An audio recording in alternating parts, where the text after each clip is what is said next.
Pop across the desk, where Deeptika Laurent is with us to take us through the international front pages. Hello again, Deepti.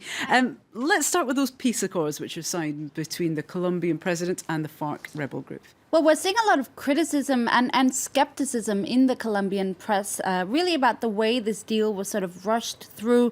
The Colombian government and FARC leader, of course, signed those peace accords on Thursday, just 6 weeks after a previous agreement was rejected.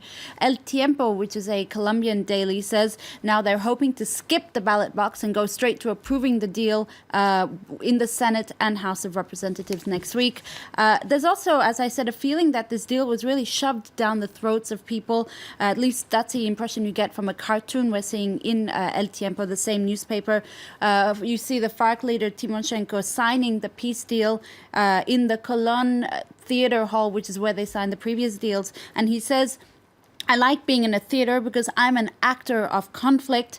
And the title of this cartoon is The Theater of the Democracy. The idea being that this peace deal is nothing but a charade, a theater, if you like, of democracy. Well, there is another Colombian newspaper, of course, which is warning that this new deal could, in fact, divide the country.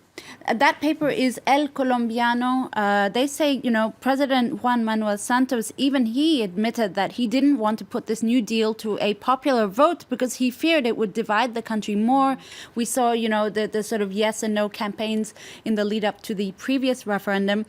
But El Colombiano says there is no unity anymore anyway.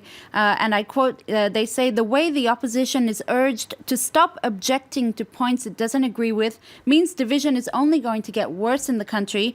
They say there's no reason to demand unanimity, especially on issues like the political eligibility of those responsible for the, quote, serious crimes committed against Colombians. Well, from division in Colombia to division slightly further north now, across in the US, lots of rumblings about the who could become Donald Trump's Secretary of State. A very important post, as we all know, because they do travel a lot.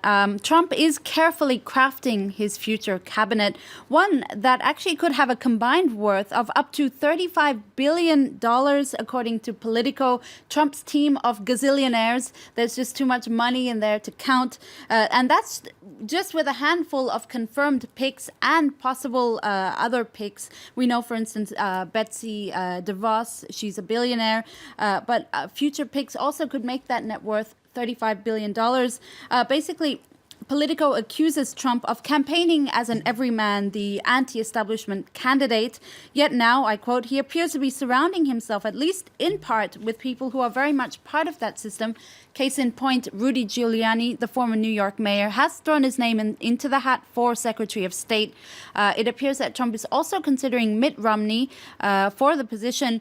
And the New York Times says this sort of dichotomy between Romney, who's sort of more moderate, and Giuliani, who's more hardline, really reflects the enduring split between the establishment figures in the Republican Party and the grassroots supporters that got Trump to the White House. Indeed. Let's move on to the British press now, and the Guardian's focusing on a particularly harrowing story of sex abuse in British football. It's an escalating story, The Guardian says on its front page, that's threatening to engulf Newcastle United after a player from that club came forward to allege that he was a victim or may have been a victim of a possible pedophile ring that dates back to the 1970s.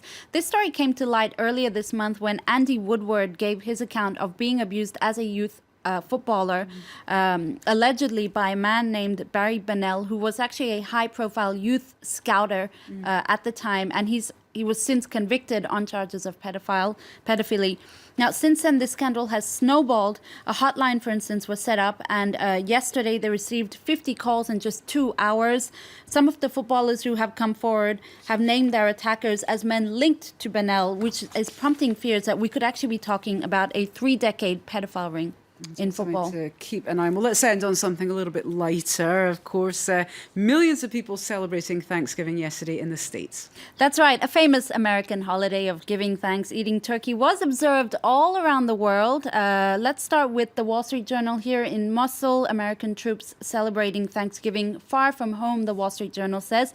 But it was also celebrated in space. Gosh. As we know, there are astronauts on the ISS, and a French astronaut, Thomas Pesquet, tweeted this photo.